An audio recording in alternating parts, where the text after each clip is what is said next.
नमस्कार मंडळी, पुन्हा एकदा स्वागत करतो तुमचं आपल्या एका नवीन व्हिडिओमध्ये. मित्रांनो, आज माननीय श्री सरपंच सचिन पाटील यांच्या वाढदिवसानिमित्त पळवणे येथे एक आदत एक बैल मैदान संपन्न झालं आहे. या मैदानात मित्रांनो ओमकारदादा यांच्या दावणीतील पिस्टन 2211 या दावणीतील मित्रांनो आपण बघायला गेलो तर नवीन खरेदी छोटा पिस्टन ज्याला बोलतात असा भिंगी 2211 या मैदानात मित्रांनो दाखल झाला होता. आणि गट क्रमांक 2मध्येच मित्रांनो भिंगीची गाडी लागली होती.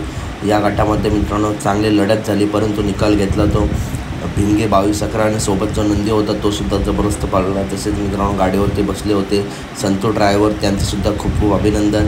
आणि गाडी आता सेमीसाठी पात्र झाली आहे. तसं मित्रांनो आजच्या मैदानात विठ्ठलांचा तेजासुद्धा मित्रांनो दाखल झाला आहे. त्याचा गट तुम्हाला थोड्याच वेळात सांगतो. मला वाटतं आजच्या मैदानात दशबिंद केसरी बाकासूर नाही, बाकासूर नक्की कोणत्या मैदानात येईल ही सुद्धा अपडेट तुम्हाला नक्की देईल. तर व्हिडिओ आवडले तर नक्की व्हिडिओ लाईक करा, चॅनलला सबस्क्राईब करा, कारण बैलगाडी क्षेत्रातील सर्व अपडेट नेहमीच आपल्या चॅनलवरती येत असतात. भेटूया पुढच्या व्हिडिओमध्ये. धन्यवाद मित्रांनो, चॅनलला नक्की सबस्क्राईब करा.